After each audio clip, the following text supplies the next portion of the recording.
every time.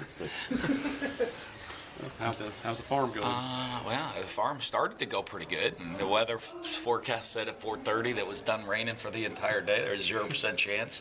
How'd that work out for you? That wasn't until about 5:45, and more rain started to come, and thunder, lightning. So we do the smart thing, which is move inside, and of course, then no more storms come at all. So if we had stayed, it'd probably still be thunder and lightning. I mean, I'm kind of a rainmaker, to be honest with you. If we can schedule practice outdoors somewhere, it's going to rain. So, but you know what? I mean, I think our guys had pretty good focus, adapted to it well. You know, that we started having the first part of practice outside. A little bit of adversity takes a little bit of, to pay attention that what's the word? I don't know. You know, I mean, just really, I guess, their focus to be able to persevere. It's not really it. It's really the focus. I mean, you go inside, you take that big distraction, come back in, refocus, and get back to work without a major, any really missing a step. So I was pretty proud of our guys for doing that. Did you get out there yesterday too? Because I know it was raining yesterday. No, we were inside again yesterday. Okay. So I mean, is it amazing? Yeah, it was the first rain. Yeah.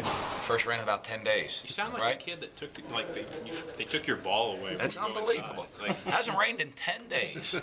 We even moved practice at the farm back later because normally it rains about 4 o'clock every day. When the last 3 years we do a study.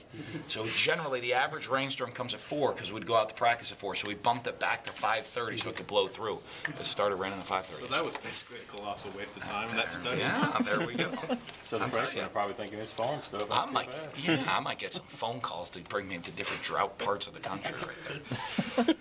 We're going to schedule practice around the country at different locations. Vegas? Just schedule it wherever. If you got an issue, we might schedule a practice there. So is the focus kind of shifted now? You got full pads on, guys kind of hitting a little bit? Yeah, well, we're still really in installation and kind of how we have it set up this year. The school is the biggest thing that's different for us this year. Yeah. I mean, we're still in classes, and classes, final exams don't end until Friday this week. So, I mean, I've never been in school. Basically, I mean, training camps in school. So, we have about 5.5 hours during the day. Our guys are in class right now. So, but we're still in installation, heavy installation. We're going to scrimmage a little bit on Thursday. Okay. And then classes and Friday, and then it kind of reshift. Installation will be pretty much done. We're going to have a scrimmage after that, and then to me, it's kind of like phase 2, which is training camp, where we start our 2-a-days Saturday after. Right. Move into the hotel, get school finished with, get installation with, and get down to work. Coach, you had, had 2 guys leave, for the NFL at cornerback, lost 5 senior receivers, but it's kind of ironic to look out there now and all the depth and talent that you've added those positions. Yeah, well, I guess right now receiver position, just with some guys with little dings and injuries, and the young guys learn how to fight through it. Certainly is a challenge, but it is. I mean, it's a great opportunity for young guys to come in and play right away, and and I think how we've had it. When you take guys like Robert Johnson, Jamie on, Joe Moore, they've been waiting in the wings. Now they step up. Plus young guys coming in, infusing that talent of receivers. Pretty exciting. Some guys, some opportunities to get on the field, and really the same at corner. Jamerson Love's a guy that we have really high expectations for. He's come. He's kind of bided his time, and he's put himself in a position. Learn how to make plays, and now he's a guy we're going to go depend on. Same with Justin Cox. He just took a different route to get here with it. I haven't had a chance to ask you about the whole juice thing. That seems to be kind of the buzzword of camp. Juice. You got to have some juice. Juice points. What's up with that? Yeah, that's Jeff's juice points thing. How do you tally that? Juice points. I don't know. I mean, that's not something that the juice points don't get reported to the head coach every day. That's kind of like a defensive deal within their room. But if I do see people not very excited, then I guess I can yell, "No juice points for you." So. When you look at juice points, right? No juice for you. When you look at the offensive line and the experience coming back, I think there's 90+ starts there. I mean, how important is that for kind of a young team that you have? Well, I mean, it certainly helps. I mean, it's great in terms of practice, especially because usually that's the guys that are catching up. When you're in the practice field, you get a lot more accomplished because of the experience, because what we're depending on those guys to be. And I think with a lot of young linemen that we have here now, they can look at that group and say, okay, boy, the bar's been set pretty high. The standard's high. Right from day one of practice, we have to be guys that play together and perform at a high level. So, but, we're counting on those guys to be very, very solid for us. And, hopefully it's a position where you'd like to stay healthy, because I think we have even some depth where we can do a little bit of rotation with that group.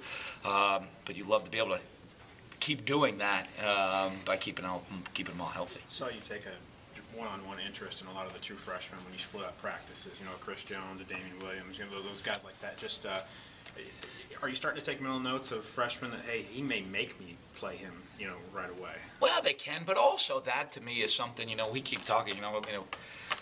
I'm getting old now because, it only seemed like a little while ago, but I guess it's a long time ago. You used to have the freshman practice. The freshmen would come in early, and you get really some quality time to spend with them and teach them fundamentals. And so, one of the things we want to do is split practice so we get that time to really focus on them. Because when you just go full team, a lot of them, you're coaching, but that personal gets lost in the shuffle a little bit. Not that you're not being personal with them. The older guys maybe can understand when you're being personal, and the younger guys maybe are looking at it like, is he yelling at me? Is he joking with me?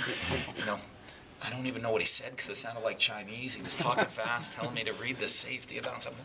But, when you have that split practice, it allows you that time to really spend with them, which is kind of too bad that you don't get that acclimation time with the freshmen separately. Yeah, when it comes to these freshmen that might play, whether it's Chris Jones or Fred Ross, whoever, at some point later in camp, is there certain things you're looking for that tell you, okay, this kid can get on the field, he could kind of hold his own? Yeah, it won't be for a while. I want to see as it sinks in, how much they can comprehend, it's great day one installation when we're really not doing much and tell them exactly what to do, and then you start adding some more moving parts. Can they adapt to those moving parts, because there's going to be moving parts on Saturdays.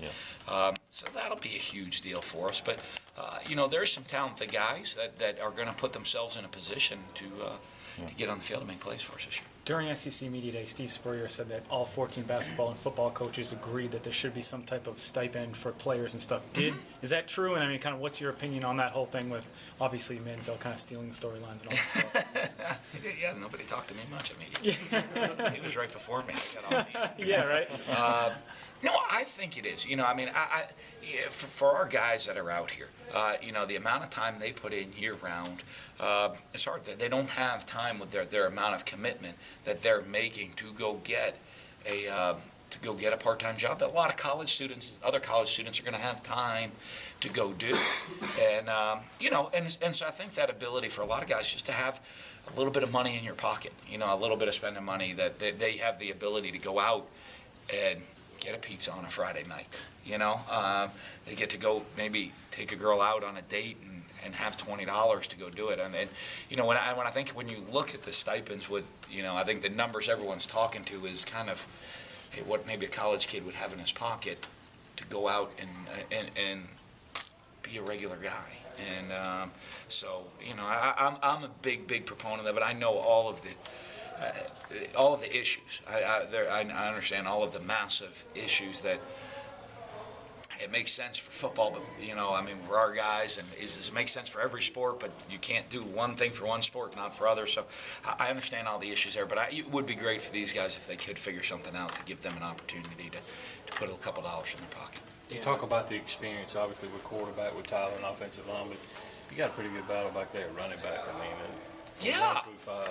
It is. There's some good depth. There's some guys that are battling for that time, and I think that always keeps the level of play high. Even a guy like Perkins, who's a returning 1,000-yard rusher, he watches guys make plays, and he knows that, hey, I better be on my A game, or one of these guys is going to start taking my carries away from me.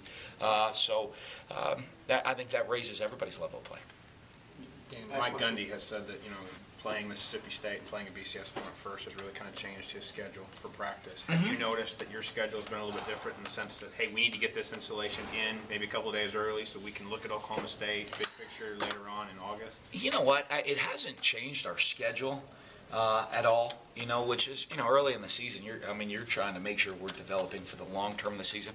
I think it certainly changes your attention, though. You know what I mean? I think the focus your guys have in camp is they know that there's a big game looming.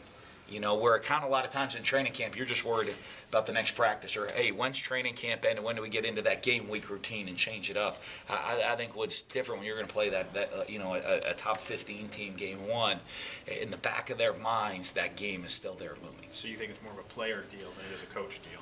Yeah, From your end. I think for all of us, it's more of a mental, I think it's more of kind of a mental deal. We haven't changed how we're going about our practices and our installation and all that stuff, but it's more, I think, in the psychological deal in your mind more than what we're actually doing.